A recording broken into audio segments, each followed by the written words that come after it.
All right. Wow, who knew that a 30th Ward Forum could be this popular? Yeah.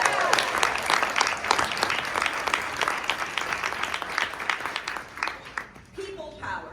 We still have some very cushy seats up here if anyone else would like to take a seat. No one's going to be looking at you. The candidates are over there. So you can have a seat there. If not, we'll try to pull some more out. The first thing I'm going to ask everyone to do is silence their cell phone. You're welcome to film. You're welcome to do whatever else, but we don't want your ringer going off. Thank you. Thank you all so much for coming to our Aldermanic Forum for the 30th Ward. My name is Anna Solkowski-Sober. I'm a resident of Old Irving and representing the Old Irving Park Association today. We put this forum together in conjunction with the leadership of the Greater Independence Park Neighborhood Association, GIPNA. GIPNA members, raise your hands. Oh wait, did I forget that? OIPA members, raise your hands. All right, okay. And lastly, we have the longest inhabitants of the 30th Ward, the residents of the Villa, since they've been in the 30th Ward forever. All right. So these three community groups at the eastern end of this new ward have come together in order to learn about the candidates running for alderman. As you all know, incumbent Ariel Reboiris is retiring. So we have four people. We have four people who are running for the job. None of them have been in public office before. So what I would like to ask is, Old Irving and the other groups, we've run a zillion forums. We can't even count. And because we all want to go home early today, and because we all respect each other, I'm going to ask that there is no taunting, heckling, anything name-calling. We're just here to learn. And also, I would appreciate it if we could just hold our applause to the end. We only have an hour and a half, and if we applaud after each remark, we're going to be here forever. So what I would suggest is the candidates have closing statements at the very end, so we can applaud each of them at their closing statements, because that's when they'll be finishing up. So the way the forum's going to work is like, this is not a debate. There's a difference between a debate and a forum. And I know you all know it. The difference is when the candidates are debating each other and contradicting each other or adding information. That's what you see on TV in the presidential elections. We don't have time for that. What we've done instead is we solicited questions from all of you. The leadership of the three groups has put them together. We've come up with what appear to be the most immediate concerns of our neighbors, and each of the candidates will have a chance to answer each of the questions. So that way it's totally fair.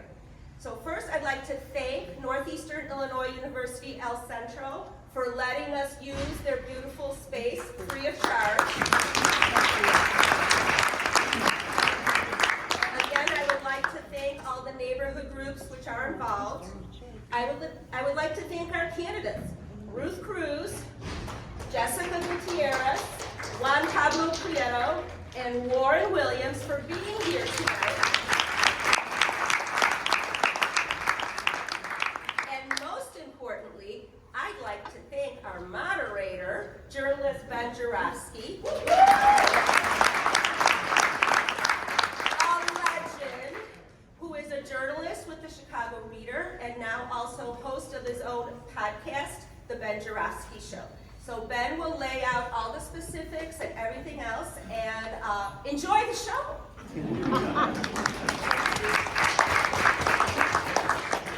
All right.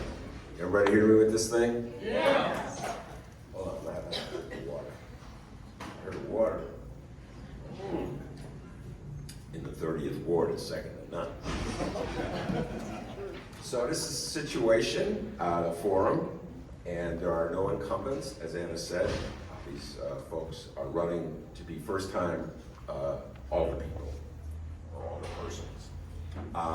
There will be opening statements, 2 minutes each.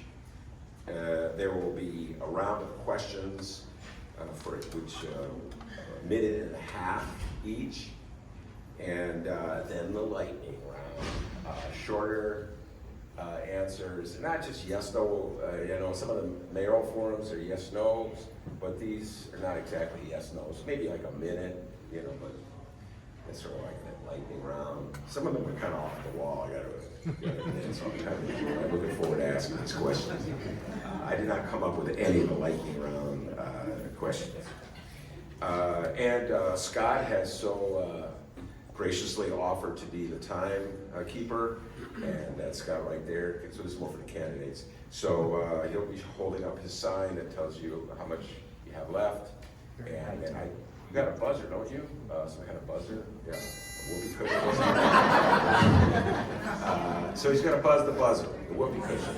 And I just ask, that when he buzzes the buzzer, just no matter where you are, stop and let the other candidates do. And I gotta say, I did a forum of mayoral candidates, and I must admit, I'm not being facetious at all, how impressed I was, how the candidates respected the buzzers. So let's hope you guys can keep those high standards. All right. Without further ado, we're going to begin with opening statements, and the way this works is in alphabetical, then just rotate down the line for first. So the first opening statement comes from Ruth Cruz. Good evening, everyone. Thank you for being here. Stand, please, so we can see that. He asked if you could stand. Do we have to stand for every single question? No. No, just for the opening statement. Okay. All right. Very good. Good evening, everyone. Thank you for being here, and thank you for those organizations who make this event possible. My name is Ruth Cruz. A little bit about myself. I'm a mother raising my 2 children, Ricky and Elaine, with my husband, Oscar, in a Pride Union home. I can't forget to mention my fur baby, Turbo, who wanted to be here but wasn't able to make it. I came to Chicago from Mexico at age 7. I attended Chicago Public Schools, and I went on to earn my master's degree in management from Roosevelt University. I have worked, I have over 60 years of higher experience in higher education, and currently I'm the Assistant Director of Admissions at Roosevelt University. Out of my 16 years in higher ed, 10 have been in management. I had lived in the 30th Ward for over 20 years. I'm currently a volunteer at the Avondale Restorative Justice Community Court, and I'm also part of the LSC Foreman at Foreman High School. I have volunteered also at vaccine events, food giveaways, back to school events, and community cleanups. I'm a big believer that we all need to participate if we want to see a better community. And that is the reason why I'm running. This is not just about politics. This is about building a better community for our families, our businesses, our youth, our elders, and all residents of the new 30th Ward. The problems that we face in our community and Chicago across as a whole requires a comprehensive and holistic approach. For example, public safety, education, affordability, mental health, and environmental justice. All these issues impact the other. I want to bring a progressive new vision with bold solutions. I have been endorsed by the Chicago Federation of Labor, Electrical Workers, La Una, and thank you so much. More effective than that. Jessica Gutierrez. Hello, good evening and welcome. I'd first like to thank the Old Irving Park Association, GIPNA, the Villa Improvement League, Northeastern Illinois University for hosting us, and Ben, thank you so much for being our moderator. My name is Jessica Gutierrez.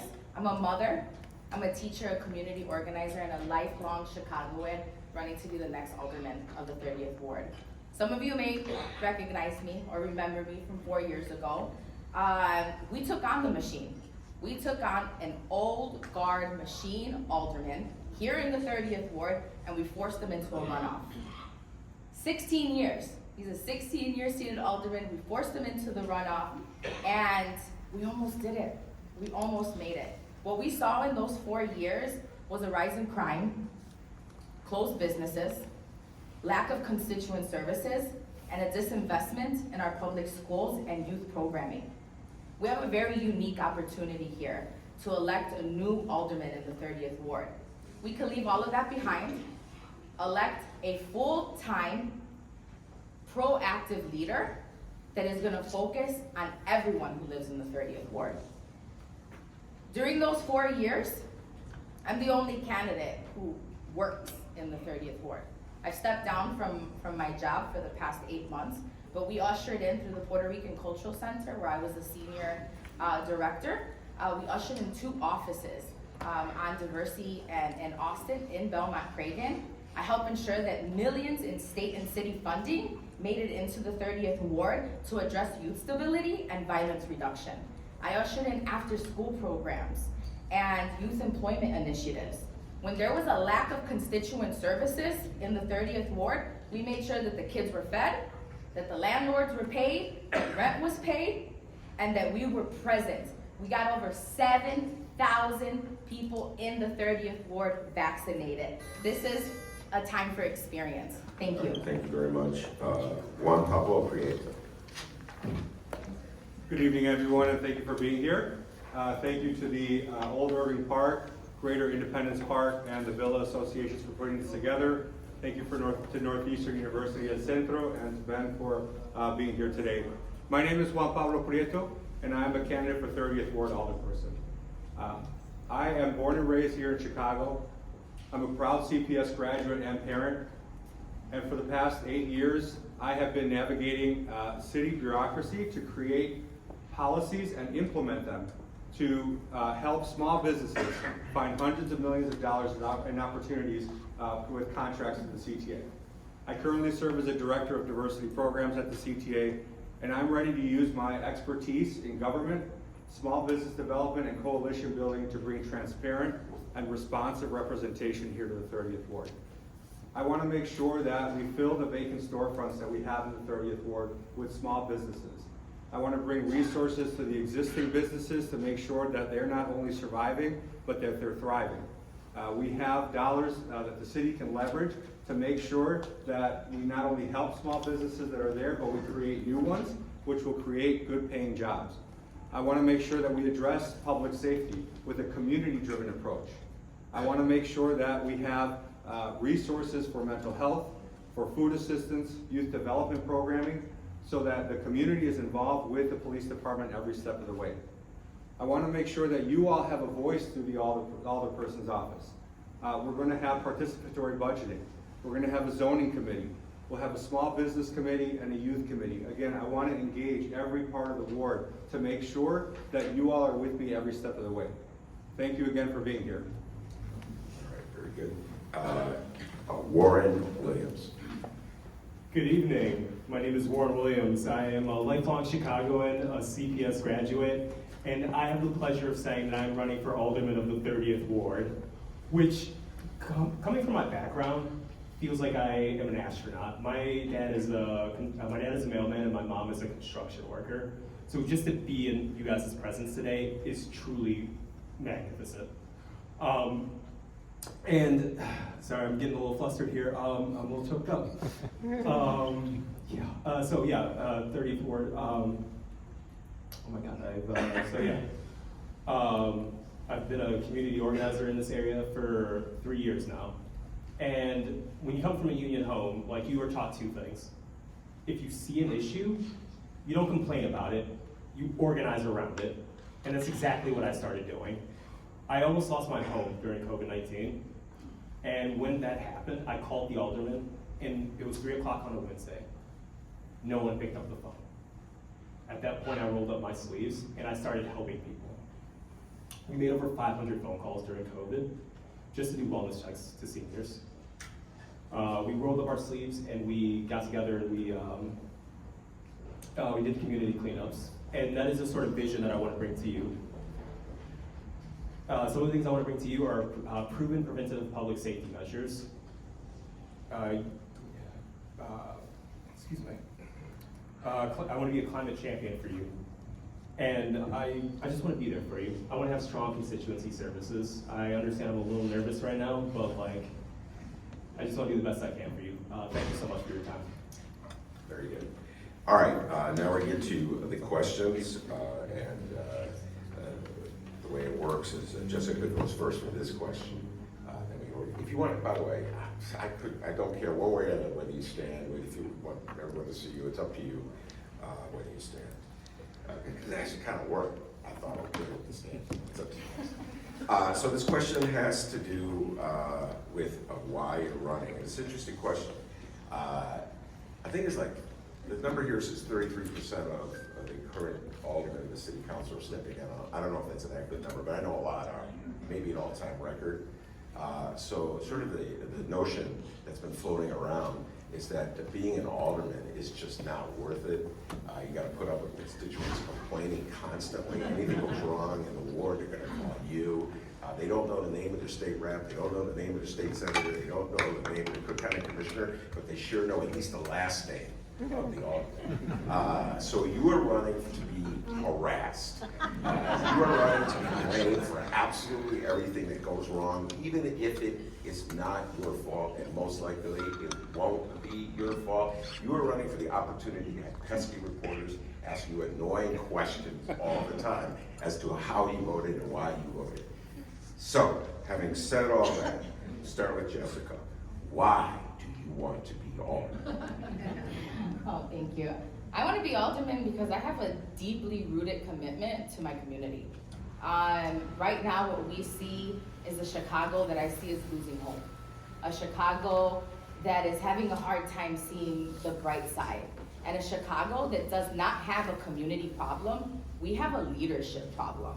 And the best way to fix a leadership problem is to make sure that young people are running for office, that we're bringing the ingenuity, that we're bringing new ideas, and that we're boldly taking them downtown to make sure that we're making change, that we're agents of change. My whole life and my whole trajectory has been to come to this moment, right? To make sure that we are having data-driven initiatives, right? That everything that we do, that we're basing it on research, that we're going block by block to make sure that the infrastructure is stable, to see where the holes in the 30th Ward are. We've had 20 years of the same alderman with the same dirty tricks, who doesn't open his office, who doesn't answer the phone, with a staff that's rude, right? That is not what our tax dollars should be paying for. We deserve excellence. We deserve excellence in our schools. We deserve to have affordability, and we deserve to feel safe in our home in Chicago, which is why public safety is #1. That's why I'm running. All right, JuanPablo. Thank you. Great question. So yes, I was born and raised here in the city, and I love this city. And I think I know we need a better class of leadership, and I can provide that. I, quite frankly, love solving issues. At CTA, as a director of diversity programs, I helped establish an advisory committee for small businesses that included prime contractors, so that I could hear directly from the contracting community about what we needed to improve. And I knew that, like being an alder person, it was going to come with complaints, but I looked at those as challenges. We have a lot of initiatives that we can implement together as a community, but I need you every step of the way. So I'm running to make sure that we have what we deserve in transparent and responsive representation. We need an alder person who is going to make sure to be at community events, who is going to make sure that we have ward nights where folks can come in the evening to talk to me directly, no appointment necessary. We're gonna have ward weekends where you all can come in on the weekends for those who work during the week and can't make it in, so that you know how to get a hold of us and that we're hearing from you, because you all as residents know how to solve this issue. All I will be is your voice in city council. So I want that opportunity to serve you as I have been doing in this city for my entire life. I currently sit on boards for La Casa Norte, Spanish Coalition for Housing, and the Latino Worker Safety Center. So I know. Thank you. Thank you. Warren. Thank you. That's a great question. I'm running because the community asked me to. Like I said, I've been a community organizer in this ward for quite some time now. And we were having a direct action in front of Alderman Raboris' office to put more affordable housing in this ward, which we all desperately need. And I remember I was going on a rant to Alyssa right there, and I was just like, we gotta get this guy out of here, somebody's gotta run. And she looked at me and she was just like, Warren, it needs to be you. You have brought passion, you have brought ideas, and you have been there. People, when they see you walking down the street, they know you by name and they know you as a problem solver. And when someone was going to get kicked out of their house, we had to go by, it was 30th United, and knock door by door to organize the ward to make sure that that person was able to keep their house, because our alderman couldn't even put Spanish in the flyers that was letting people know that the district was being rezoned. That is why we need community-driven zoning. That is why we need community participatory budgeting. And that is the only thing I'm going to be here for. I'm not here to be just an alderman. I'm here to be the #1 community organizer, because that is what this community deserves. Thank you so much. Good. And Ruth. I have been doing the work already, and I'm ready to continue to serve the residents of the 30th Ward. We need a leader who's gonna roll up their sleeves and also do the work, not somebody who's gonna stay in their office and just delegate. We need somebody who's gonna be out there, somebody who has the work ethic and has been working and making sure they bring results to the 30th Ward.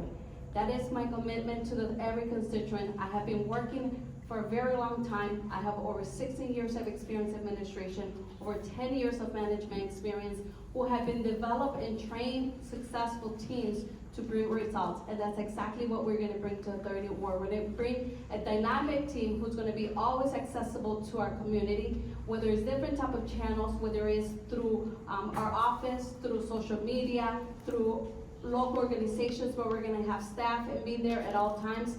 We won't be waiting for constituents to reach out to us. We will be proactive and reach out to you, go through the neighborhoods, talk to see what's going on. But again, we need somebody who's gonna be willing to do the work and who has been doing the work as well. My commitment to be a public servant is unmatched. I have a passion, and that's what I have been doing, and I have said it before, we all need to be involved, and that's what we're gonna be doing in office. We're gonna be working everybody together to bring the change that not only we wanna see in the 30th Ward, but that we wanna see in Chicago, because we're all capable of doing that. We are all talented individuals that we can participate together. All right, very good. I will now, I've been told I have to speak louder, which is the first time that has ever been said. It's never been a problem with me. So I apologize to people in this room, but it's for the people screaming. Apparently they can't hear me, so I'm gonna really be bellowing it out. All right, we're moving on. And the person who will answer this question first is JuanPablo. And this has to do with the relationship between the city council, the alderman, and the mayor. Just it was 2011, the city council adopted Mayor Rahm's first budget. It was a unanimous vote. In the last few years, it's been not quite the same. Lori Lightfoot, I think she got 26 votes to win a budget not a couple of years ago, something like that. So the question is this: will you be unafraid to stand up to the mayor and tell him or her no if it comes to it? And do you agree with Alderman Matt Martin of the 47th Ward that aldermen should select the chairs of the council committees as opposed to the mayor, which is how it's been since Mayor Daley back in the 90s? So, JuanPablo, you go first. Thank you. That's a great question. Again, if you take a look at the last 8 years that I've been at CTA, you'll see that I have a proven track record of speaking truth to power. I did not hesitate to call in prime contractors when they were not meeting their goals and make sure that they understood that was not an option at CTA, that they needed to use small minority and women-owned businesses to make sure that we were giving back to the community and that the community that was paying for the work was getting a benefit from it. And I will do the same thing as an alderperson. I have no hesitation speaking truth to power. When the community needs it, I will speak up. I do agree with Alderman Martin that aldermen should be choosing the chairs of their committees. We have set up, the way that our city government is set up, it's supposed to be a strong council, weak mayor, but we haven't had that. And we need to go back to that. We need to make sure that the city council has the legislative power that is given by our charter to make sure that the community has a strong voice in city council and that you force us to coalition build. And that's what I've been doing for the past 8 years. Building coalitions with prime contractors, small businesses, and the community to make sure that the community's voice was heard and to make sure that goals are met and that there are no excuses. So again, I will speak up when needed and make sure that the 30th Ward is the loudest voice in the room. Thank you. Warren? Thank you, that was a very good question. I'm gonna keep this brief for you guys. Heck no, I will not be rubber stamping things from the mayor. And I say that because like, machine politics is what got us in this situation in the first place. We are seeing our streets are in disrepair. We can't pass anything. And like, it is all because of like Mayor Daley and like Rahm Emanuel just rubber stamping everything. I'm sick of it. Like, that's it. I'm done. And like, yes, I do agree with Alderman Martin. Thank you. Thank you. It's to Ruth next. That answer is absolutely yes. You can ask some of my managers when it comes to me standing up and saying if I disagree with something. But it's more important not just to stand up and disagree, but provide solutions. What will be that solution you want to see differently? And yes, I also agree with Alderman Martin when it comes to selecting chairs of the committee. Yes, we should all have a say in who is going to be representing us in those positions. But more importantly, it will give us the ability to hold people accountable. So if we elect somebody, we chose to someone to have there, we're gonna make sure they're accountable, and we're working all together, because I'm pretty sure that all the residents of 30th Ward would like to, say, we're the representation of all of you. And I'm pretty sure if there's something you don't agree, that you'll voice it, and that's exactly what I will be doing. I will be voicing your concerns and your disagreement. But at the same time, we all gotta work together because we gotta move Chicago forward. So again, it's not only about standing up, but also bringing solutions to the table, how to arrange things, and again, move forward as a city. Jessica? I don't work for developers. I don't work for lobbyists, and I don't even work for the mayor. I work for you. Aldermen are here to represent the wards in which they're elected, and I'm a firm believer in that. When the mayor does something good, we should support the mayor. But when the mayor is doing something, right, that is causing harm and that is not good for our city, then we should all be able to, without repercussion, right, say, no, what you're doing is wrong, and that's exactly what I plan to do. Since 4 years ago, after I narrowly lost in a runoff, I've never stopped running. I've never stopped representing the 30th Ward, and I made sure in these past 4 years that I have every number to the congressmen that are around us, the state representatives, the other aldermen, everyone who is in a position to make a decision. I'm in contact with them. I can reach out to them, and I'm going to, with them, make sure that we bring back all of those resources. As to Alderman Martin, I 100% agree with his idea. Thank you. All right, very good. This next question will be answered first by Warren. And this question has to do with the impact of gerrymandering. And so due to gerrymandering, many of the neighborhoods in the 30th Ward are divided into multiple wards. As a result, shopping districts and proposed developments are sort of artificially split up. How do you plan to coordinate with your aldermanic peers in wards 31, 35, 36, 38, 39, and 45 to address concerns of the neighborhood as a whole? Thank you for that question. So like one of the big projects that I would like to do is a protected bike lane network for everyone, and that is something that is gonna have to be coordinated because as we all know, wards are arbitrary sometimes. And I just want to talk about my sort of close relationship with Rosanna and Carlos of the 33rd and 35th Ward. I've been working with them for years on several projects. And so like, I think it's like really making sure that like we build a foundation of having personal, deep relationships with these people. And also like really working toward a united goal for Chicago. And I think of all the people up here, I have the most united goal of everyone who can relate to those progressive candidates, simply because I've worked with them for so long, simply because we share the same values, and simply because they understand that I'm a proven leader and I will go out and work with them and fight for them when times get tough, when there's a hard vote. So, yes. Very good. And then Ruth is next. I want to say that I will continue and build those relationships with the other aldermen. We're all a team here together. This is all for about the city of Chicago. So I will be meeting with them, building that relationship, but more importantly, holding meetings where we can discuss the situations that are going on in our neighborhoods and how one affects the other and how we all can work together. And again, going back to, I say this a lot because that's who my standards are. Accountable, not all about accountable. What are the things that we're going to focus on? But it's just meeting and talking about the situations. What are we going to do? What are the steps we're going to take? So the next time we meet again, we can recap of what we have done and talk about the progress that we have done when it came to those issues. There's some issues that do relate working out with the aldermen, but also with our state reps that have been involved in the community as well. But again, it's just building those relationships with all of our elected officials, working together, addressing the situations, and again, bringing solutions to the community. Jessica. So for the past five years, like I've mentioned, I was a senior director at the Puerto Rican Cultural Center in policy and community organizing.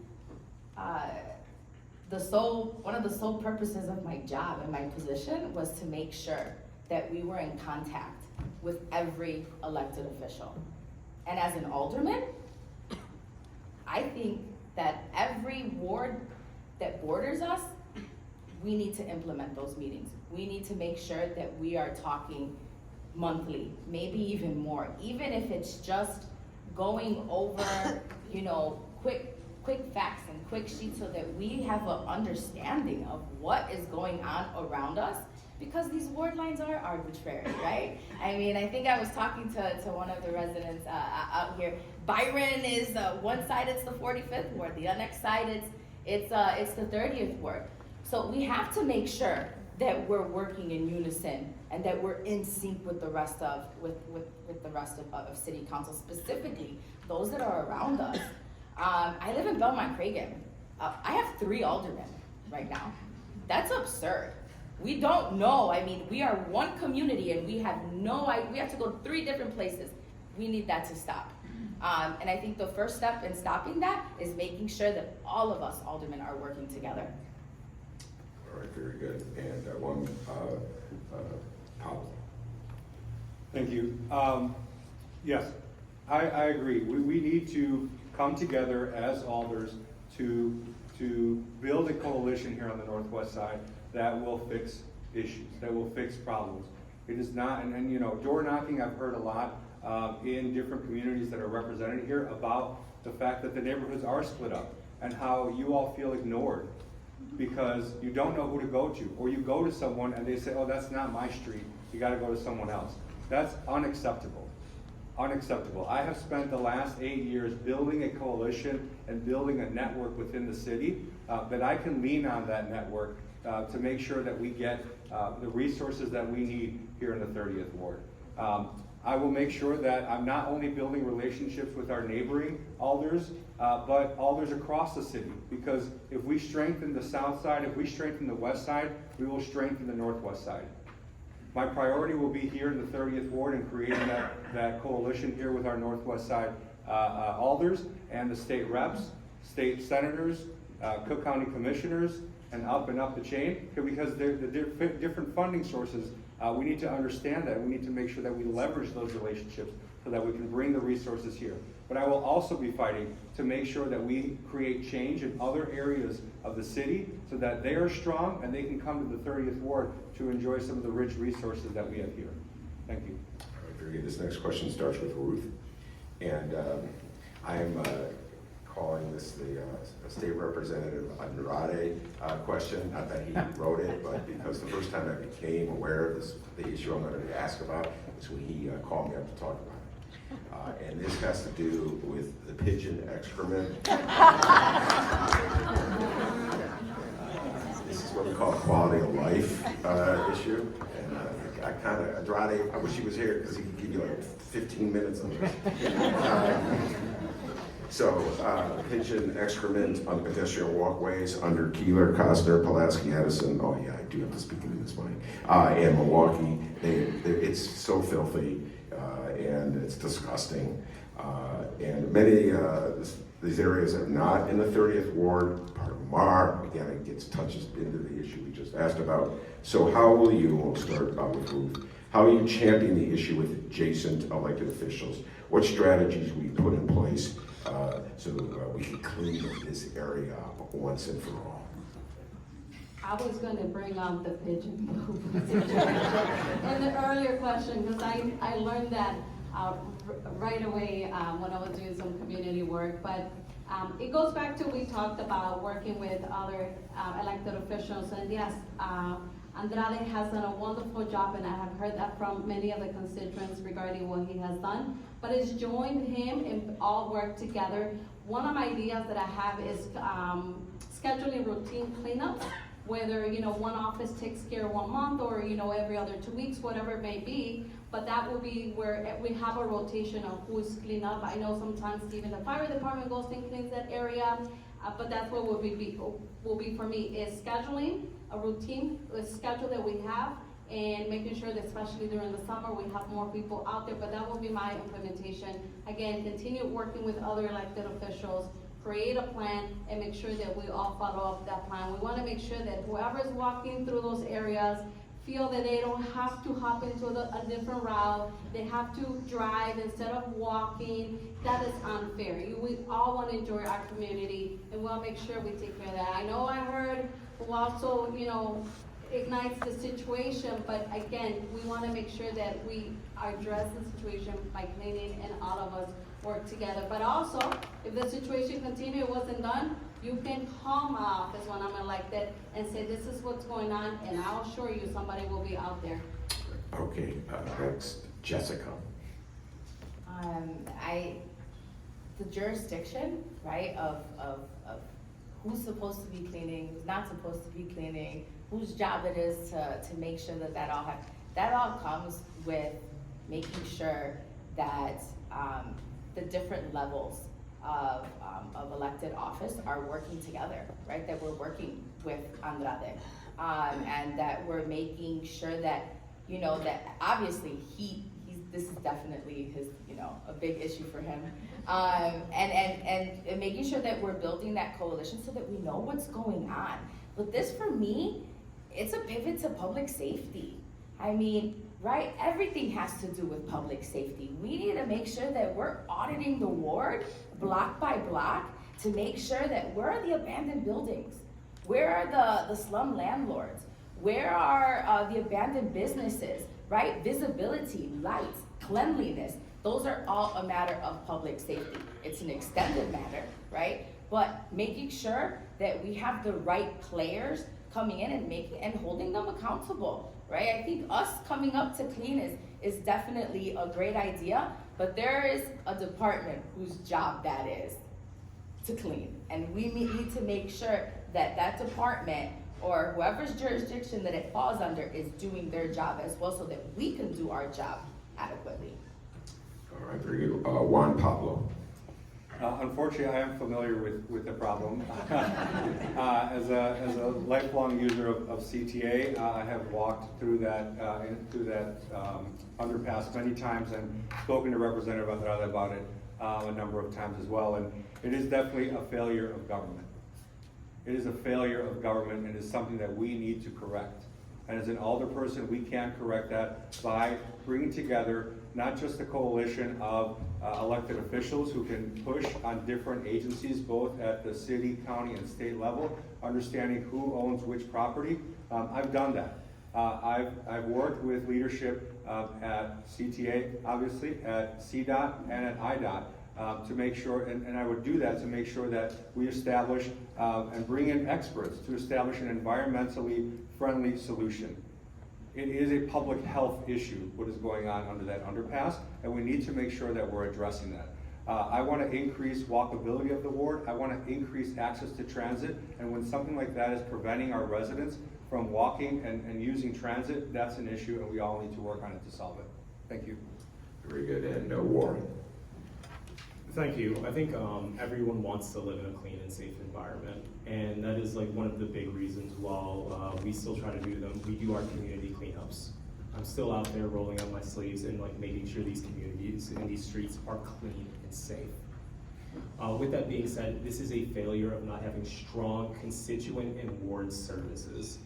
And too long have people's phone calls gone unanswered, to the point where like I'm knocking on doors, and this is like probably my #1 issue that I'm hearing about is the bird poop. Which, you know, like never thought I'd hear that when I got into politics. But like we actually have to start like listening to people, and then not just listening to people, doing things. So if this person is not going to clean them up, I will work with 30th United. I will work with United Northwest Side, who like I have strong relationships, and we will get it, roll up our sleeves like currently, and we will clean it up. And then we start looking into preventative measures to make sure this does not happen anymore. Because like I was talking to a neighbor, and they were like, yeah, someone came in to clean it up. 2 days later, it was back to where it was. This can't go on. Thank you. All right, very good. And Jessica gets this question first, and this deals with crime and safety. And so here we go.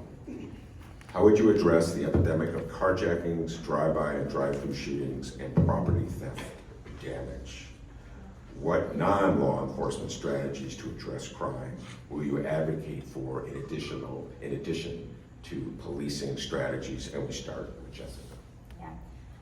I want to start off with some data first in public safety. I think that it is sometimes an area that we don't start off with enough. In the first week in January of 2023, we saw a 151% increase in car theft, a 517% increase in robbery. We need to create an aldermanic office that's not being reactive on public safety, but proactive, and making sure that our strategies are rooted in data, right? And our solutions are rooted in data. In my office, we're gonna have a senior staffer whose sole position is going to be to deal with public safety. We need to bring together all law enforcement.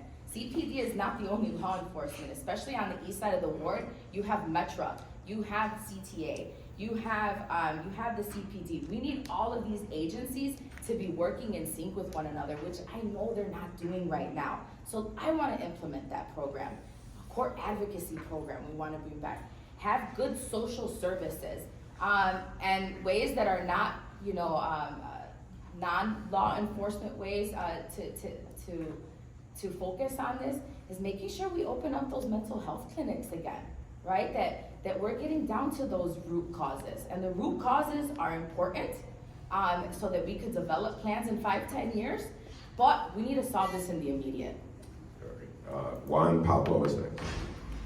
Thank you. Yes, I know that from speaking to a lot of you at the doors, that crime is an issue that is becoming more and more prevalent for our community, and we need to have a community-driven approach to solving that. First, I would meet with all the commanders that are responsible for districts within the 30th Ward, and we're going to ensure that we have the appropriate level of police presence. We're going to make sure that those police officers are getting to know you as a community, and you get to know them. But we're also going to hold CPD leadership accountable. As a city council, we have a say in their budget. So we're going to make sure that they are using their budget efficiently and effectively. We're going to make sure that they're creating civilian positions that respond to non-criminal incidents, right, involving homelessness, involving substance use, mental health crises. And then we're also going to bring in resources for mental health services. We're going to bring in food assistance. We're going to bring in youth development programming so that we can engage youth before they start turning and seeking out, and getting involved in crime. We're going to make sure that our parks are hosting programs year-round so that students, so that children have somewhere to go, somewhere safe, so that working parents know that when they drop off their child at the park, that they're going to be safe, that they're going to be engaged, and they're going to enjoy their time at the park. So we need to make sure that the community is with us every step of the way, and that we're hosting regular meetings with CPD and the community. Thank you. Very good. And let's see, oh yes, no, Warren, my bad, Warren. No worries. No, this is a topic that literally hits close to home. I was in my bed sleeping the other night, and I heard a gunshot, and a bullet literally went through my neighbor's window. Luckily, nobody was hurt, but I was outside listening, and the police were walking through, and they were just like, "There's nothing we can do about it." At that point, because like we are so worried about the reaction that we need to start worrying about like proven preventative public safety measures. So things like reopening our mental health facilities. We need to be doing things like treatment, not trauma, to make sure that like our police officers are out or like have the resources to be out on the streets. And we also need to do, we need to fully fund our summer jobs and after school programs. And I can speak from experience, I have benefited from these things. I am a product of After School Matters. They gave me a paycheck over the summertime, and they taught me the skills that I needed to go into my profession. So we know these things work, but yet we have people in office who are too afraid to try new solutions to these problems. And like, I've been hearing a lot of talk about the root causes of things. We know what the root cause of crime is. It is poverty. So if we are not talking about tackling poverty in a serious way, then we are not serious about public safety. Next, Ruth. Public safety is the #1 concern, not only in our community, but in Chicago as well. And it is true, we do have to address the root causes of crime. It could be many different reasons why. Lack of education, lack of youth programs, lack of mental services, many different things. We can go on. But one of the things that I do want to focus is on youth programs. We want to make sure that the funds are given to violence prevention programs that are being allocated and used correctly. Our youth need us. We need to keep our youth in programs, in the school, and get them out of the streets. But we'll also we can play big key into this when it comes to offering some of our talents that we have to be able to participate in some of these programs when it comes to youth. But also we need to make sure that we have mental health specialists working with our police officers. Our police officers have been stretched too thin with all the different situations happening. But if we have mental health professionals to alleviate some of those responsibilities, then they can focus more on the other issues such as thefts that we're experiencing with the carjacking. But also we need CAPS engagement. We want to make sure that our CAPS officers are in our community talking to us, educating us how to respond to certain situations. But more importantly, we have to make them aware of everything that has happened to our community. They don't hear that often. All right, now we're moving on to the topic of education and funding education. And JuanPablo goes first with this question. Local neighborhood public schools are chronically underfunded. What would you do? What do you propose? Where do you think you can find the money that the city of Chicago needs to adequately fix up its underfunded schools? We start with JuanPablo. That's a great question. As a product of CPS and a parent, CPS parent, I am invested, wholly invested in making sure that our public schools are world class. And it shouldn't matter what zip code or what school you go to, that you should be able to get a world-class education. So I'm committed to working with, when they get elected, the elected school board, to make sure, again, that CPS is using their budget efficiently and effectively. Before the school boards get elected here in the future, we're going to work with CPS leadership. Again, I have a proven track record of working across municipal governments to create and implement solutions. Creating and implementing solutions so that we can find every dollar that's there, that's not being spent efficiently, and reallocating that so that it is spent on our children. We need to make sure that we're supporting our principals, our teachers, and the staff in the school. They are the ones that are helping that are helping our students day in and day out. We need to make sure that every CPS school has a librarian, a nurse, and a social worker. We need to make sure that the students have after-school programming so that, again, working parents know that their kids are going to be safe after school when they can't go pick them up right at 3 o'clock. As a working parent, and I was a single parent for quite some time, I did not know what I was going to do after school because I couldn't make it there at 3 o'clock from downtown. So, thank you. All right, Warren is next. Thank you. That's a great question. I'm going to tell you a story about Miss Bennett. She was my high school English teacher, and I wanted to go to film school, and they wanted to see some of my work. And my family could not afford a video camera. And Miss Bennett went and bought me a film camera, and I made my first movie, The Night of the Zombies. Super original name, I know. But with that, I was able to get to college, and I know every single person in this room has a story like that, where a teacher has invested in you. And for some reason, we refuse to invest in our teachers. And that is disturbing.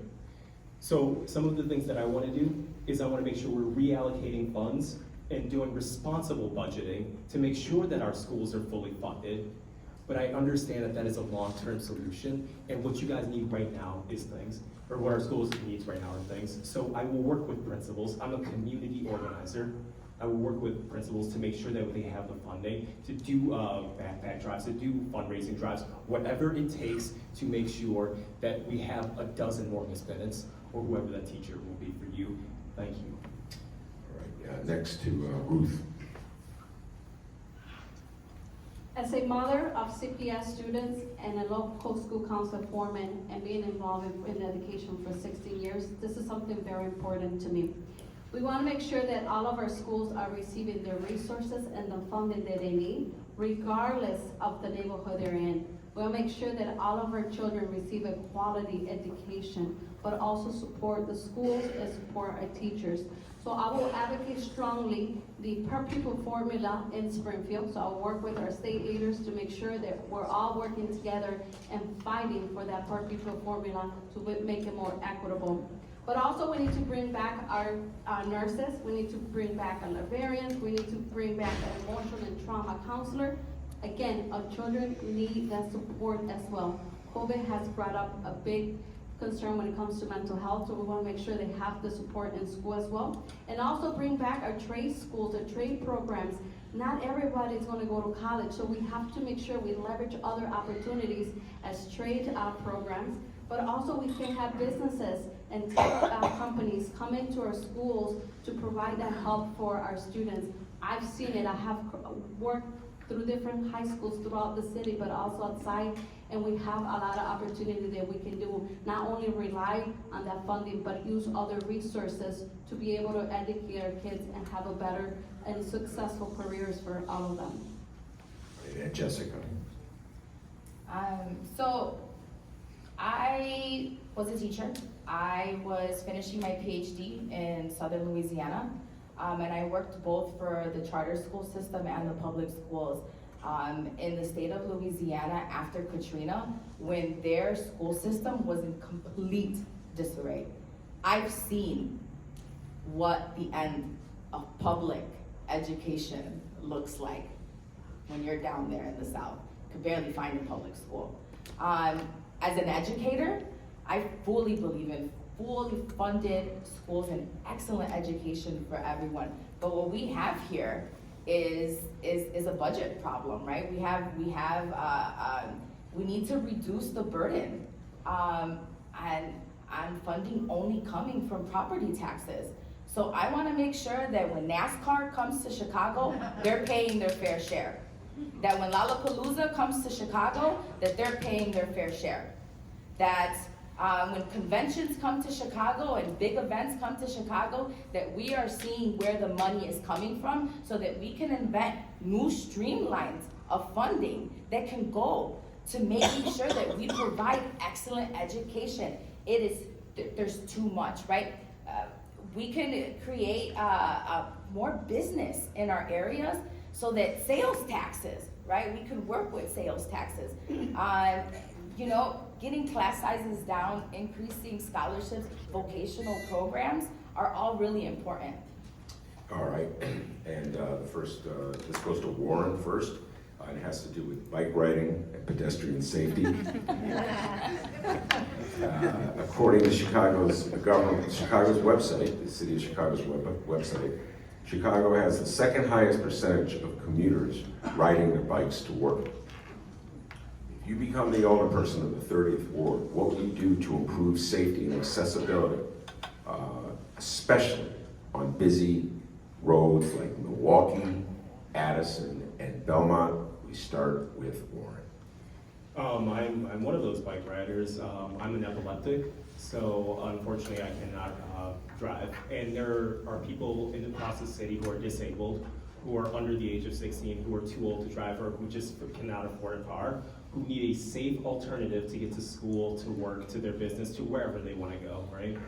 And so one of the things I want to do is I want to build 19 miles of protected bike lanes in the 30th Ward, and I will advocate for every single alder person around me to build the same amount. I'm the only candidate who has signed on to the Bike Grid Chicago. I got lost there. I'm the only candidate who signed up for Bike Grid Chicago, and we also need to start thinking about this as an environmental issue too, because this is one of the cleanest ways to get around. We need to be expanding this to free universal public transportation, because we need every single resource to get around, not just cars. Thank you. Okay, and next up is Ruth.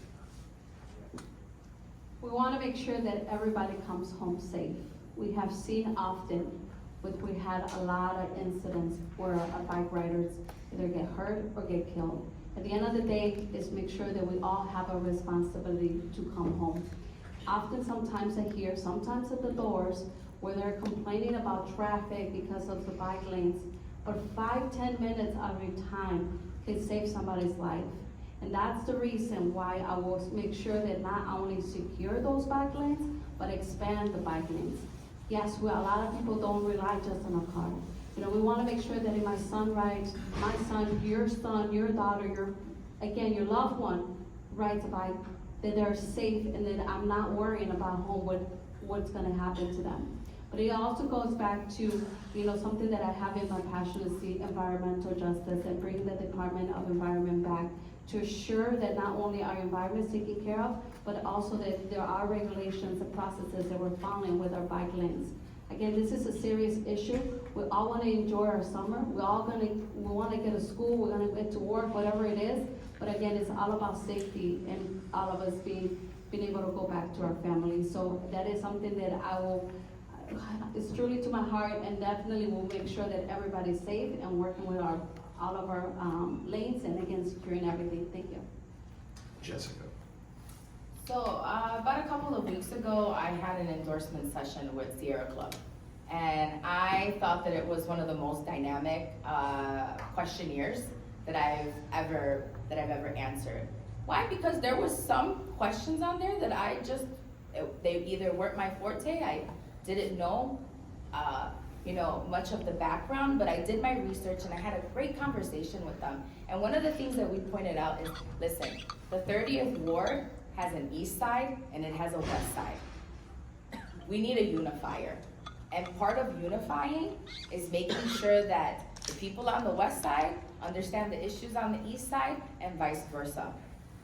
We need to make sure that everyone is educated on the importance of the environment, on the importance of bike lanes, and why we need to keep, why that is such an important part of safety. I live in Belmont Cragen, and recently, there was a community-based organization that helped young youth lobby for bike lanes that were inputted. Now, when I went and knocked the doors to their parents had no idea why those bike lanes were there, right? I want to invite organizations like Sierra Club to come to the 30th Ward so that we can educate people why this is so important. And I'm ready to be proactive in that, and I'm ready. JuanPablo. Thank you. As a lifelong CTA user and someone who works there, I'm very passionate about making sure that we increase safety and accessibility. I want to make sure that the 30th Ward, the neighborhoods within the 30th Ward, are more pedestrian, bike, and transit friendly. And one of the ways that we do that is by bringing in more small businesses so that we can get the goods and services that we need within walking distance by bike or by transit. We also need to make sure that we're expanding the protected bike lane network. I want to work with CDOT and CTA to make sure that we have bus priority so that we're getting people back on the system. Transit is an equity issue. Transit is an equity project, and we saw during the pandemic that the neediest of us depend on transit. They didn't have another option. So we need to make sure to get more riders back on transit so that we can fully fund the system and have a robust transit system here in Chicago like we deserve. We also need to make sure that we're looking at where the highest incidents of pedestrian injury are happening so that we can address those. And then we need to also make sure where is there low pedestrian traffic because of traffic safety and implement solutions there. I will bring in experts to make sure that we're looking at it from all angles and making sure that the community is safe and can travel to and from wherever they need to go in a safe manner. Thank you. This next question is a economic development question, and it starts with Ruth. So give the microphone to her. Walking through our neighborhoods, and this is true of the entire city, I can tell you that, not just the 34th Ward. You see many empty storefronts, and many of them have remained vacant for years. And yet, the two largest economic development projects are TIF-funded deals in gentrifying areas, Lincoln Yards and the 78. So what will you do as alderman to see that TIF dollars are more equitably distributed so that wards like the 30th don't get overlooked? That's a very good question. TIF has done some good. We want to make sure that we reevaluate the process to make sure that the funds that are being allocated for that are used the way we're supposed to and make sure they're used correctly. So we have to keep an eye on that, but also more importantly, I will have participation from the residents to have a say more on the TIF process. Again, we all see it. We all walk through our neighborhood and we see those stores. And you probably will say this will be a great place for those TIF dollars to be spent. We have a say.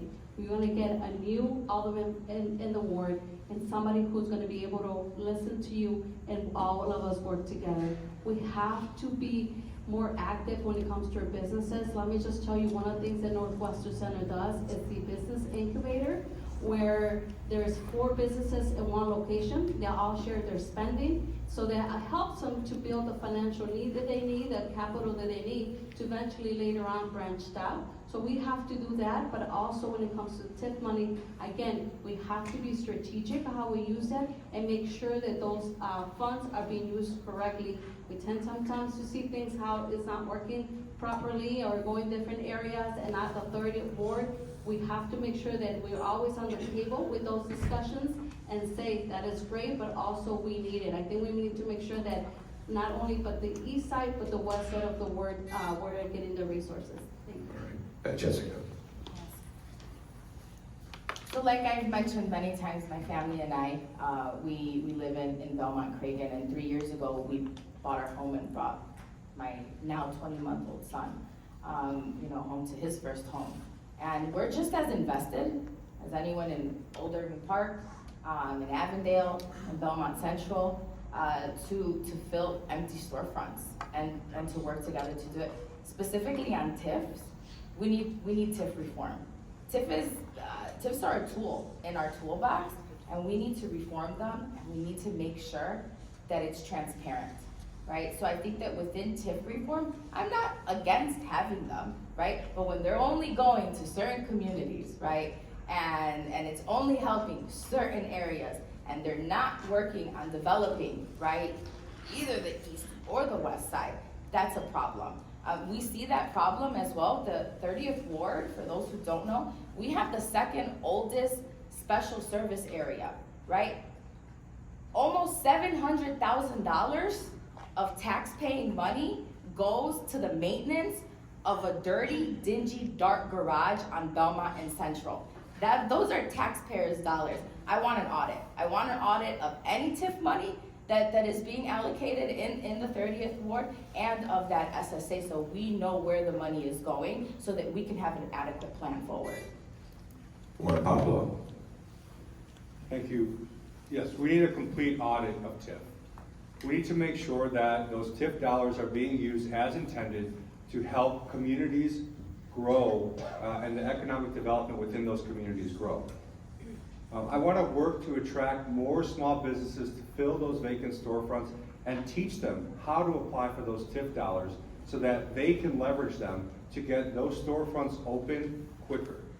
I helped a couple of friends of mine who opened a cafe in West Humboldt Park.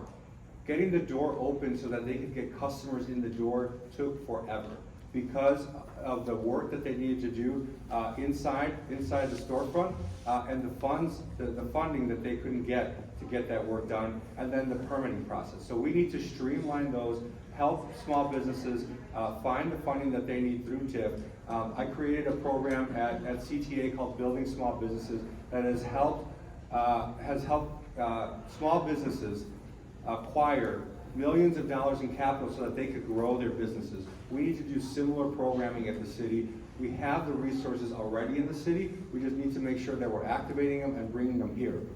We need to create strong chambers of commerce. The 30th Ward has some really strong chambers, so we need to reinforce those. And then where there are no chambers of commerce in certain areas, we need to help create them so that, again, they're supporting those small businesses to create more economic development within the 30th Ward.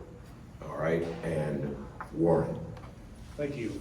One of the things that makes me really sad is when I'm riding down Milwaukee and Belmont and other places, I can tell when the 30th Ward begins because that is where the vacant lots begin. And that is a sad reality.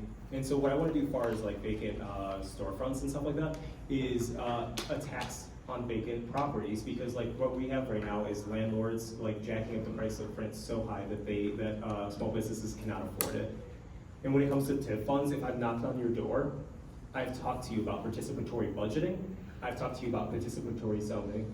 And so what I want to see is more participation from the community on how our TIF funds are spent. And I do want to see TIF funds be,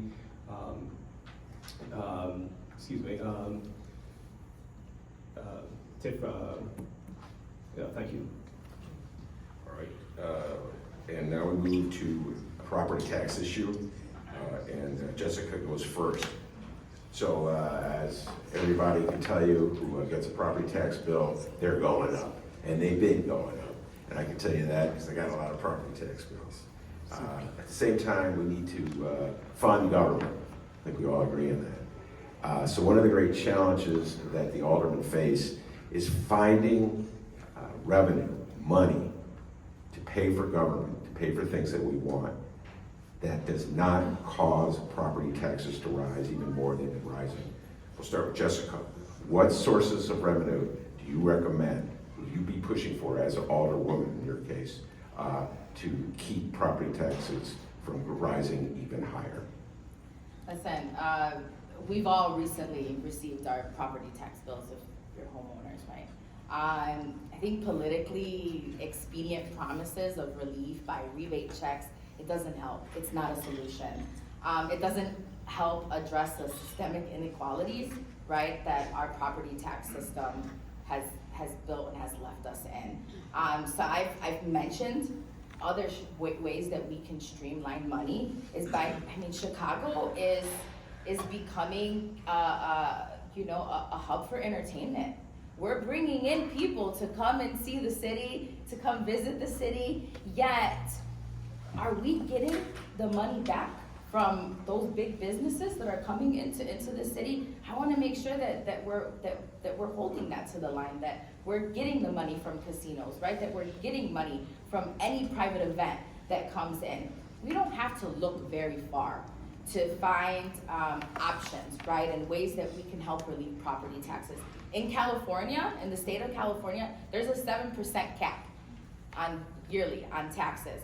So there's no surprises, and we can prepare. I wanna work with the Cook County Assessor and the Board of Review and bring everything that they have to offer into our ward so that all of those resources are going back to the residents. Increase economic development, encourage mixed-use development, and increase our tax base through business activity. Okay, JuanPablo. Yes, when my property tax bill came, I was not too happy either. But we need to work on these long-term solutions to make sure that, so working with Assessor Katie, right, to make sure that downtown buildings are being assessed properly. We need to make sure so that those property taxes increase, the levy that there is to fill does not fall on the backs of middle class homeowners. We need to make sure that we're bringing in, again, more small businesses to create more property tax revenue through those vacant storefronts. Get rid of the unofficial incentive, which is very official when they get their property tax break, of these vacant storefronts. The property owners are holding on for either long-term leases, which most small businesses cannot commit to. Small businesses need to commit at first to a short-term lease to make sure that they can get up and running, get customers in the door and be successful, and then go for a long-term lease. Or they're holding out because they know the development is coming west into the 30th Ward, and they're gonna hold out for a nice big developer to come in and pay top dollar for their property. We need to establish vacancy rates for the corridors so that they're getting a property tax break when they're vacant only on that vacancy rate, and make sure that that is a temporary tax break so that the incentive is to fill that vacant storefront. And then we need to also explore other revenue streams to make sure that we do not increase property taxes on middle class homeowners. Thank you. Warren. Thank you. I was door knocking. I was speaking with an older woman, and she had been living in the ward for like 50 odd years, and she had bought her house when she was much younger. And one of the things she said to me, she was like, "Warren, I want my next house to be my grave." And it was very dark humor. And what she said to me afterwards was, she's like, "But Warren, I don't think that's possible. I think I'm gonna have to move because my property taxes have gotten too high." And this is a woman who just wants to live out her golden years in dignity. And because we've done irresponsible budgeting, that might not happen. So what I want to see is progressive tax revenue happening. And I've worked on things like this. I've worked on the LaSalle Street tax, which is a small transactional tax that could bring billions of dollars to the city. Some of the other things I want to see happen are a tax on luxury rental properties. I want to work on doing a Chicago fair tax. We need to start thinking outside of the box in order to get these things done. And we also have to start looking at our budget and how we're spending our money. I looked at this year's budget, and what I saw was we were spending money on a helicopter for the police. I can tell you this, police helicopters do not make me feel safer. What makes me feel safer is knowing that my neighbors have a roof over their heads. So let's start getting creative with this. And I'm the only candidate up here who has creative solutions to this problem. Thank you. Ruth. Let's put things into perspective. 48 of the 50 states do not rely so much on property taxes like Illinois does. That is immoral and wrong. Our system is unfair. Our system and property taxes they're not progressive, they're regressive. So I agree, we have to find different alternative solutions to alleviate, and so we don't rely so much on our property taxes. One of the things that we're experiencing across is that we have residents leaving the state of Illinois, but also businesses are leaving. They're leaving, it doesn't mean that we don't have to come out with the money that they could be contributing to the property taxes. So we make sure, again, we retain, but we also attract new businesses that can help and contribute to this situation when it comes to property taxes. Just think about it, if today we had to come up with $100 between the four of us, that would be $25. But if it's 20 of us, it will be $5, it will be less. So we wanna make sure, again, that we're attracting those businesses, but also our residents. We need to stop the bleeding. I mean, this is something that we are gonna keep experiencing, so we have to be bold when taking these decisions to make sure, again, that we don't rely so much on property taxes. None of us like to see that. I agree, we're all in the same place. We'll make sure that, again, we don't rely so much on property taxes and come up with more of the progressive taxes ideas. Okay, we've entered the lightning round. And so these questions, they're kind of wild. And just brief answers. I don't know, Scott and I haven't talked about timing any of you, but it's kind of just like, you're on your best behavior here, brief answers. And JuanPablo gets the first lightning round question. You ready, JuanPablo? Okay, here we go. Lightning round question number one, maybe my favorite question in the debate. Which candidate in the 30th Ward race would you vote for if you weren't in the race? Of course, I had to go first. That is a great question. Honestly, I've been so focused on my race, I have not given it thought. I haven't even made a decision on who I'm going to vote for mayor yet. I'm sorry. I've been so focused on my race, I've not given it thought about who I would vote for besides myself. Warren?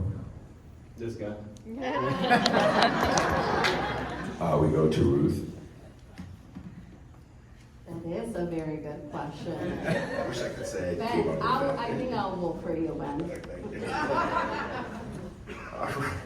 That's one vote I got in this ward. All right, that's Jessica. I mean, gotta answer, right? JuanPablo. Okay, so here we go. This is sort of a variation on the last question. It starts with Warren. If you are elected, would you give a job to any of the other candidates?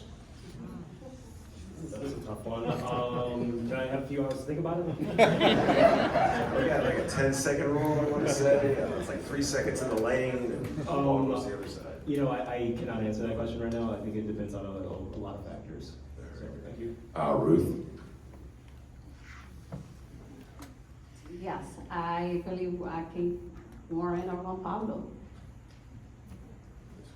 I have absolutely nothing bad to say about any of the candidates up here. I think that we have an opportunity here, right, to have options.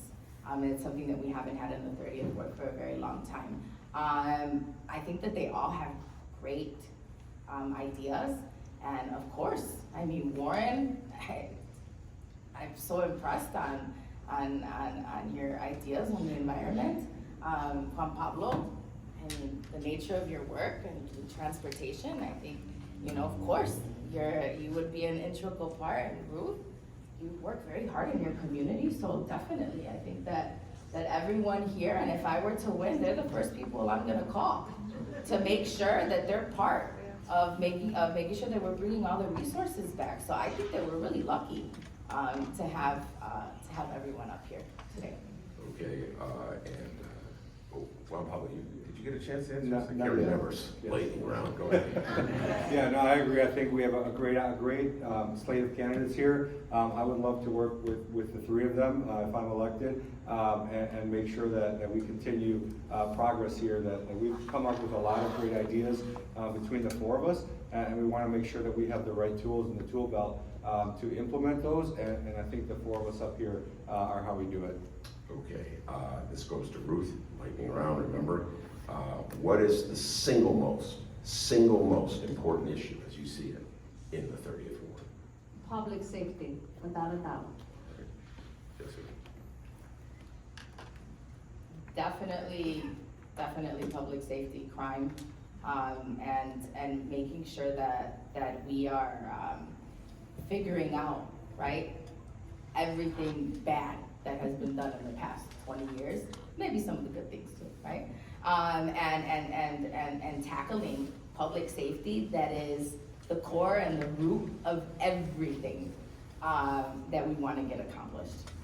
Pablo? Public safety and the factors that lead to it, which include economic development, which include housing, which include the environment, but public safety, I think, is the #1 issue. Harvey, if we're serious about talking about public safety, we have to talk about Harvey. It is the root cause of everything that is going wrong in this city. And this starts with Jessica, lightning round, remember. What is the best thing that happened in the 30th Ward in the past 5 years? Oh, the best thing? I brought my son home to the I mean, I have a wonderful 20-month-old little boy, Luis, and he's the future of our ward. It's the reason why we need great education, right? That we need to make sure there's great youth employment programs and great youth programming so that people like my son have a future to build into now, right? Now and in the future. So definitely my son. Similarly, I brought home my daughter, Isabella, and we're expecting one more, so we'll have another bundle of joy coming soon, and then our adopted fur baby, Chase. I guess I should talk about my baby, 30th United. No, I have found so much community and found that how made my roots deeper in this community through 30th United, and the work that we've done is just incredible and it warms my heart. So. The best thing that happened to the ward is all of us. Those who remained in the 30th ward, those who will be coming in, who moved in within 5 years. That's the beauty of things. We all make our community better, so this is the best thing that happened. Every single one of us are still here, and we're not running from the city or from the ward. So again, we're the best thing that happened. All right, very good. And the last question in the lightning round goes to JuanPablo, and here we go. In the February 28th mayoral first round, who will you be voting for? As I said earlier, I have not made that decision yet. There are several candidates that I am considering, but I have not made my decision yet. Brandon Johnson. Ruth? I think we have great candidates that can lead Chicago in the right direction. However, if you feel that you have not made a decision as well, make sure that if you want to write me in and you think I'm ready for mayor. I think that there's only one candidate that can bring back the necessary hope that we need in Chicago, and that's Jesus Chuy Garcia. He's endorsed me in this campaign. He's been a mentor. He helps bring young candidates, to the floor. His mentorship has really helped me, strive for better. And I think that he has the experience that Chicago needs right now to get the work done. All right, so that's it for lightning round, and now we're moving into closing statements. 3 minutes. Scott gets back aboard. He's got that buzzer, and he's just really eager to push it. We start with Warren, and then it goes to Ruth. So Warren, you go up first with the closing statements. Thank you guys so much for having me today. I want to close with after nearly 20 years of the same. What this ward wants, what our community wants, is a new vision. And that's what I want to bring to you. I want to bring a vision that has preventative public safety measures at the forefront. A vision that has protected bike lane networks at the forefront. A vision that has universal public transportation at the forefront.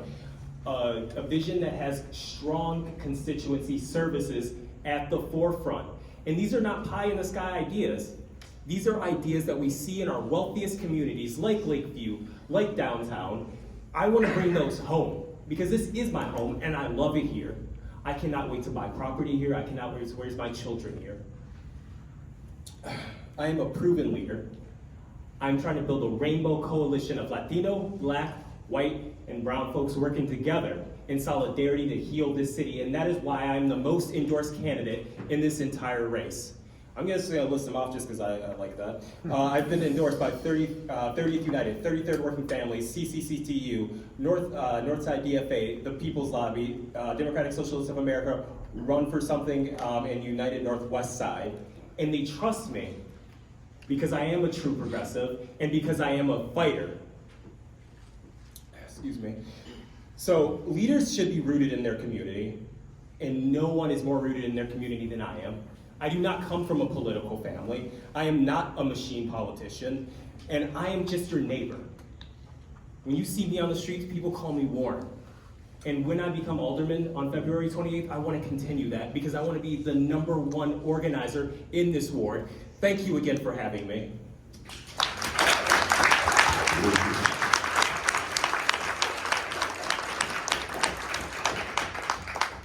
Once again, thank you everybody for participating and those who made this possible. As I mentioned throughout my answers, we need to all get involved and we have to make a difference in the community. But as much as I want to focus on issues like public safety, affordability, and education, which will be my top priorities, I cannot stress enough how much we need to talk about mental health. We need to make sure that our clinics are not only open, but they're funded correctly to keep them going. Like for example, the CATC Center and the CTS Health Center, make sure again they're funded properly. A recent poll showed that 44% of Chicagoans say they are suffering mental health problems since COVID started. This is a serious issue, and want to make sure we keep addressing this. Tonight I'm sharing with my new platform of my campaign. When I'm elected, I will advocate strongly for a new City Council Committee on Mental Health. Also in closing, I want to let you know that we want to make sure that something that I have heard throughout this conversation is making sure that we have a proactive team in the 30th Ward who's going to respond to our concerns, who are going to be available and bring solutions to the community. This is something I take a lot of pride in, is building those teams who are dynamic, who are about results, who are all about serving, and that's what you're going to be able to experience. Because I want to make sure that I develop and train and make sure that those individuals are ready to serve our residents in the 30th Ward. Again, you are all of our responsibility. We're here for you, and we'll make sure those resources come to you. Also, I'm the person that I hold myself the most accountable to. My work ethic is unstoppable. I work hard every single day for what I have achieved. If I say I'm going to do something, I do it. That's just the type of person I am. I began my life in America as a young child immigrant. I worked extra hard to overcome these obstacles. This journey took a hard work and vision. This is what our city needs, a leader like myself. Nothing was handed to me. I was not born into this, just like many of you in this room. I'm running for the right reasons. I'm running to be your new alderman. I will continue fighting for our communities, from Belmont Cragen to Avondale, to Portage Park, the Villa, Old Urban Park, you name it. All of the communities, because we're all one family. Thank you so much for being here.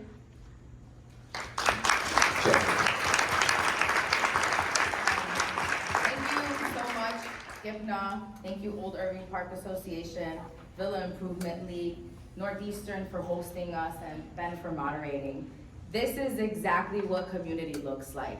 This is exactly what we need in the 30th Ward on a constant basis, is a community organizer who's gonna bring people in groups and who's gonna answer the hard questions. Tonight we outlined plans on education, public safety, economic development, and transportation. I've done the work. I've built the relationships, and I've studied the policies that we need to make our city better and to get back on track. Right now, these moments in Chicago, it calls for experience. And I think that that's what sets me apart, is having the experience as a community builder, as a community organizer, and somebody who is from here. In my office, I want us to be a hub for city resources. I want us to be a community resource center and a headquarters for the hard questions and bold progress. In my first 100 days, I'm gonna be hiring a full-time public safety liaison, have a ward-wide infrastructure audit, an audit of TIFs, an audit of our very own SSA, and establish a zoning advisory council that I hope will be made up of many of you. I want to host education and public safety town halls, right? And for all of those reasons, I've been endorsed by Congressman Quigley, Congressman Garcia, Sheriff Tom Dart, Alexi Janulius, our new Secretary of State, the new Commissioner to the Board of Review, Samantha Steele, Alderman Gil Villegas, former Alderman John Arena, and our brothers and sisters in labor at the Teamsters, IATSE, Unite Here, Carpenters, and many, many more. They put their faith behind me and their support behind me. So I'm here today to ask for your support too and for your vote on February 28th. My name is Jessica Gutierrez. I'm ready to get the work done. Please join me.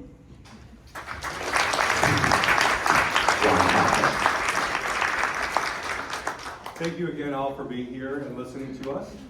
Thank you for your interest. Thank you for your activism in city politics, because this really is motivating to see all of you here today. Thank you to all the associations that put together this wonderful event. NEIU El Centro for hosting us, and to Ben for moderating. I do want to thank my family for being here and supporting me. I want to thank my parents, 2 immigrants from Colombia who came here to give their future child a better life, and have shown me that hard work and that dedication, with that you can achieve your goals. And that is what I've implemented my entire life, is making sure that I am here as a servant leader. I also want to thank my campaign staff and the candidates up here. You all have made this a great race, and there's about 45 more days to go, and I'm really looking forward to it, but thank you for making the 30th Ward a better place. Again, I am fighting for the opportunity to serve you. I have been a servant leader my entire life. I've been doing nonprofit work since I was in high school. I continued that in my adult life, and it would be an honor for me to serve this community, from the East End all the way to the West and the entire city of Chicago, because we're not just fighting for the residents of the 30th Ward, we're fighting for a better city so that you all can enjoy it here at home in the 30th Ward, and you can go to different parts of the city and enjoy everything that this city has to offer. I am the candidate with the most experience. I have spent the last 8 years navigating city bureaucracy to create and implement solutions, both for small businesses and for individuals looking to get careers on CTA contracts. It's not just about having an idea, but it's about creating, implementing that idea and knowing how to cut across city government, knowing how to work with other alders, create a coalition. You need 26 votes in the city council to make sure that something passes. So we cannot do this alone. And as an alder person, I won't be doing it alone. I'll be doing it with all of you. I spent 7 years in retail sales, so I have very strong customer service skills, and that's what I'm going to bring to my aldermanic office. I'm going to make sure that we have transparent and responsive representation in the 30th Ward. That means that you all will know who I am and will know how to get a hold of me, will be able to give me feedback, because I want to hear the good and the bad. The good so we can celebrate, and the bad so that we can work together to create more solutions, to create solutions that are community driven and that you all can embrace and say, we did this together. My name is JuanPablo Prieto. I'm running for alderperson here in the 30th Ward, and I hope to earn your vote on February 28th. Thank you.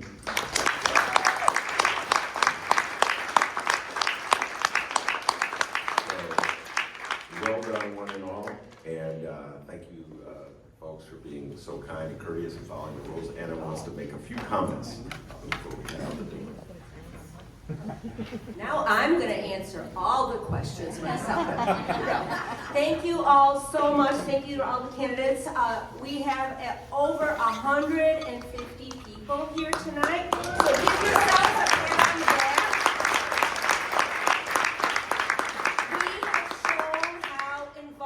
Our communities are and how concerned we are about our city and our issues and our dedication, and I hope that carries over to going out and voting in the February 28th municipal election. I don't care who you vote for, just go and vote. Make sure everyone in your household votes. Get out, reach out to your neighbors and friends, because there's only a 20% turnout in municipal elections in Chicago, which means 20% of Chicago's registered voters are going to determine who is our next mayor, who are our aldermen, who are all the different police advisory councils, etc. So every vote does count. So logistics, all the candidates will be sticking around after along with their campaign staff. They all have campaign literature. They're gonna, that you're free to take or not take, but they're all gonna be distributing it. I thank them again for participating. And I would be remiss, we have a very famous person here amongst us who snuck in, who was part of our live feed discussion. State Representative Jamie Andrade.